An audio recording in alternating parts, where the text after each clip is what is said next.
my name is Todd Federman. I teach economics at the Feliciano School of Business at Montclair State University. Well, everybody's talking about DOGE and Elon Musk and budget cutting, and I'd like to talk for a few minutes about what's going on and is there a real possibility for something known as a DOGE dividend? To get started, we have to take a short look at the federal budget. In 2025, the federal government is going to take in approximately $5 trillion in revenue. Half of that comes from income taxes, that's on your 1040. About 36% comes from Social Security taxes. Some of that's paid by you, some of that's paid by your employer. There's a small amount that comes from corporate taxes, and say small relative to income taxes. And then there's an even tinier slice that comes from tariffs, and that may be changing because that's all in the news, but that's for a separate podcast.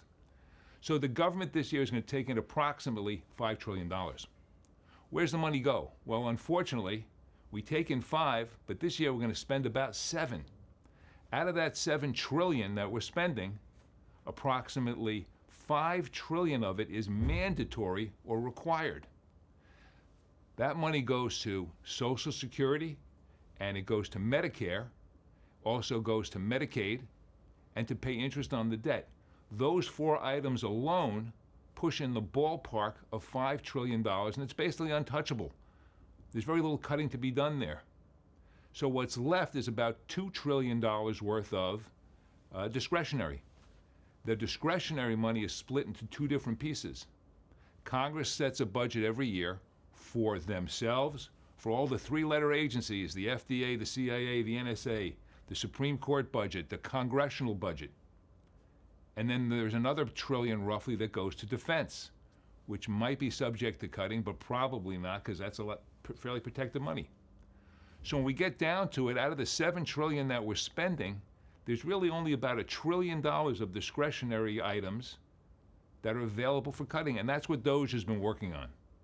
Since they got started 6 weeks ago, they claim they've cut a little over $100 to $150 billion. Now you have to have a big question mark in your mind because when you talk about government budgeting, when the CBO, the Congressional Budget Office, when they talk about budgets, they talk about a 10-year period. So if you're going to save $25 billion a year, they might say they're saving $250 billion over 10 years. So when the DOGE people say they're saving $150 billion, is that one-time expenses? Is that expenses over 5 years or 10 years? We're not even sure. Wall Street Journal, New York Times have done analysis of what they say they've cut. There's lots of question marks, and it's still very much brand new. Let's make an assumption. Let's assume that DOGE is successful in cutting $500 billion annually out of the budget. That sounds like a very aggressive number to me. I don't even know where you can find that amount of money, but let's assume they could. So there's been talk of taking 20% of that, or $100 billion, and returning that to American taxpayers. Forget about the details about how it would go, who gets what per household.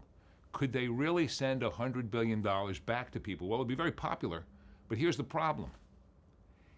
We're currently spending $2 trillion more than we're taking in. Let's assume DOGE is successful and they can take $500 billion and chop it out. So now we're only going to spend $1.5 trillion more than we're taking in. If we're going to take $100 billion and send it back to people, we're already borrowing $1.5 trillion this year. To send $100 billion back means we're going to have to borrow another $100 billion. We're going to basically be borrowing money to send ourselves money. And in addition, if we send that money out to households, they've made some claims that say they think people will pay off debt, etc. But with the current conditions and the recent inflation over the last couple of years, there are so many households having difficulty making ends meet that if you give them money back, whether it's $5,000 per household or more, most of that's going to go to paying bills. And if you increase spending by $100 billion, it's probably going to be somewhat inflationary. So I'm a little bit skeptical of the numbers. It's too soon to tell. Even if they're successful in chopping out $500 billion of expenses, whether you're laying people off or you're eliminating contracts, the concept to me of sending a check back to people basically is going to require borrowing money to give money to people. And I don't understand how that would work.